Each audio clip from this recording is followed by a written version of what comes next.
Apa itu talak? Ya. Menurut bahasa, talak berarti melepaskan ikatan. Melepaskan ikatan. Sedangkan menurut istilah, talak ialah lepasnya ikatan pernikahan dengan lafal talak, ya. Ini harus menjadi catatan, ya, lepasnya ikatan pernikahan dengan lafal talak.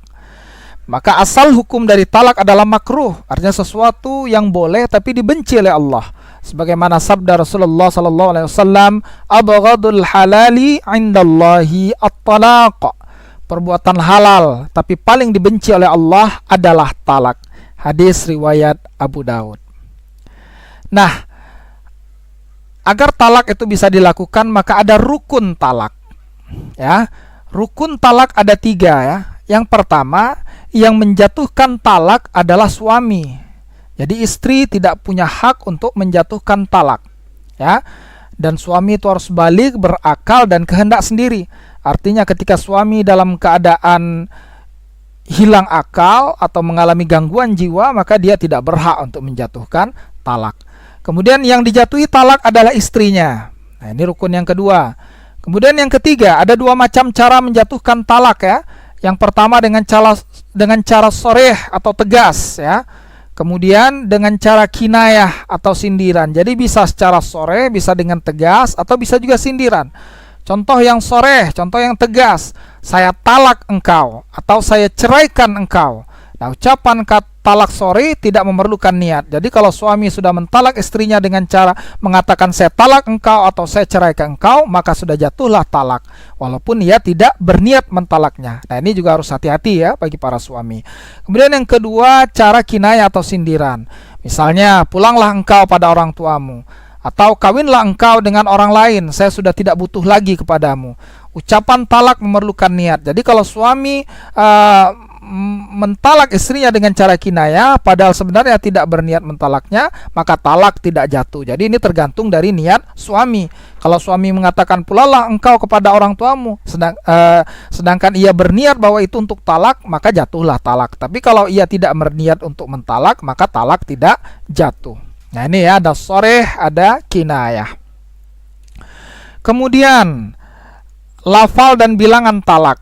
Lafal talak dapat diucapkan atau dituliskan dengan kata-kata yang jelas atau dengan kata-kata sindiran. Adapun bilangan talak maksimal 3 kali, talak 1 dan talak 2 masih boleh rujuk kembali sebelum habis masa iddahnya, dan apabila masa iddahnya telah habis harus dilakukan akad nikah lagi.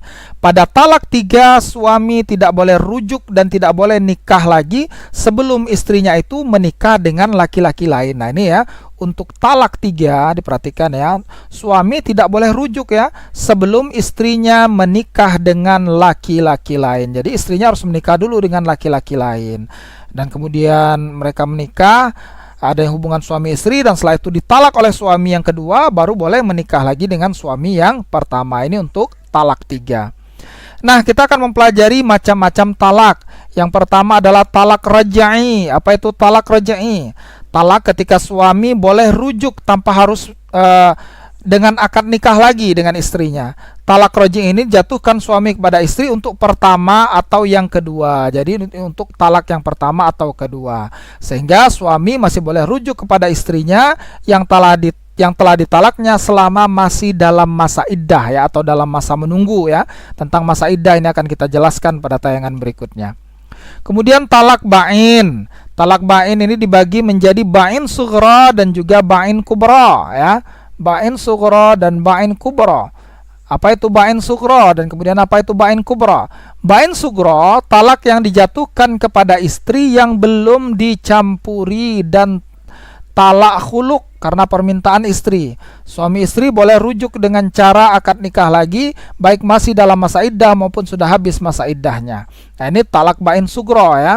Kemudian talak ba'in kubra, talak yang dijatuhkan suami sebanyak 3 kali dalam waktu yang berbeda, ya, dalam talak ini suami tidak boleh rujuk ya atau menikah dengan bekas istri. Nah, kecuali yang tadi, bekas istri telah menikah dengan laki-laki lain, bekas istri telah dicampur oleh suami yang baru, telah berhubungan suami istri dengan suami yang baru, kemudian bekas istri telah dicerai dengan suami barunya, kemudian bekas istri telah selesai masa iddahnya setelah dicerai suami yang baru. Jadi sangat berat sekali ya jika ingin rujuk dalam keadaan talak kubro ya.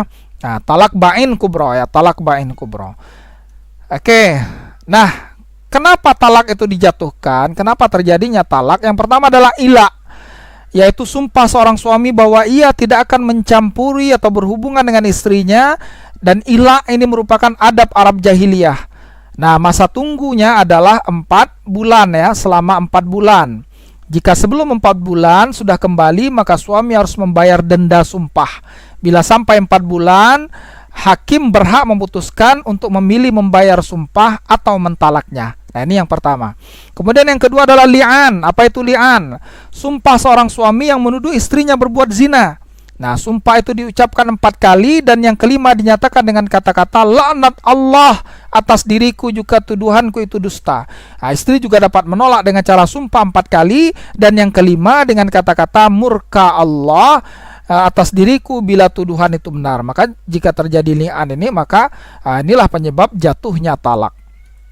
Kemudian yang ketiga adalah zihar. Apa itu zihar? Ya, ucapan suami kepada istri yang berisi penyerupaan istrinya dengan ibunya. Engkau seperti punggung ibuku. Ya. Ucapan ini mengandung pengertian ketidaktertarikan lagi dari suami kepada istrinya. Nah, ini ya. Adapun jika suami memanggil istrinya dengan sebutan mama atau ibu dengan niat suami mengutarakan rasa sayang kepada istrinya, nah ini bukan zihar. Tapi kalau suami mengatakan engkau seperti ibuku, nah ini mengandung makna bahwa suami sudah tidak tertarik lagi dengan istrinya. Dan zihar ini juga merupakan adat jahiliyah yang dilarang Islam karena dianggap sebagai salah satu cara menceraikan istri. Kemudian khulu atau talak tebus, talak yang diucapkan oleh suami dengan cara istri membayar kepada suami. Talak tebus biasanya atas kemauan istri. Penyebabnya antara lain istri sangat benci kepada suami ya. Suami tidak dapat memberi nafkah atau suami tidak dapat membahagiakan istrinya. Nah, inilah yang disebut dengan khulu ya. Istri membayar kepada suami ya untuk talak tersebut. Nah, yang kelima adalah fasakh. Apa itu fasakh ya? Rusaknya ikatan perkawinan karena sebab-sebab ya. Yang pertama, diketahui bahwa istri adalah mahram. Nah, ini sebelum menikah tidak tahu, tapi ternyata istrinya adalah mahram, maka ini fasakh. Kemudian seorang suami atau istri keluar dari agama Islam ya, murtad ya, ada yang murtad dari salah satu pasangan ini, maka ini juga menjadi fasakh. Kemudian suami istri musyrik, kemudian salah satunya masuk Islam. Nah, ini juga menjadi fasakh ya. Pernikahan ini menjadi sebab jatuhnya talak karena itu. Dan karena rusaknya tujuan pernikahan, adanya unsur penipuan, misalnya mengaku laki-laki baik padahal ia orang yang jahat, atau suami istri mengidap penyakit yang dapat mengganggu hubungan rumah tangga ya. Kemudian suami dinyatakan hilang, ini juga penyebab jatuhnya talak. Kemudian suami dihukum penjara 5 tahun atau lebih, ini juga sebab terjadinya talak. Nah, yang keenam adalah hadanah. Apa itu hadanah? Hadanah berarti mengasuh dan mendidik anak yang masih kecil. Jika suami istri bercerai, yang berhak mengasuh anaknya adalah yang pertama, ketika masih kecil adalah ibunya dan biaya tanggungan dari ayahnya. Dan jika si ibu telah menikah lagi, hak mengasuh anak adalah ayahnya. Nah, inilah yang disebut dengan hadanah. Nah, para siswa, terima kasih untuk menyaksikan tayangan pada kesempatan kali ini mengenai talak. Talak ini adalah sesuatu yang sangat dibenci oleh Allah meskipun ia dibolehkan.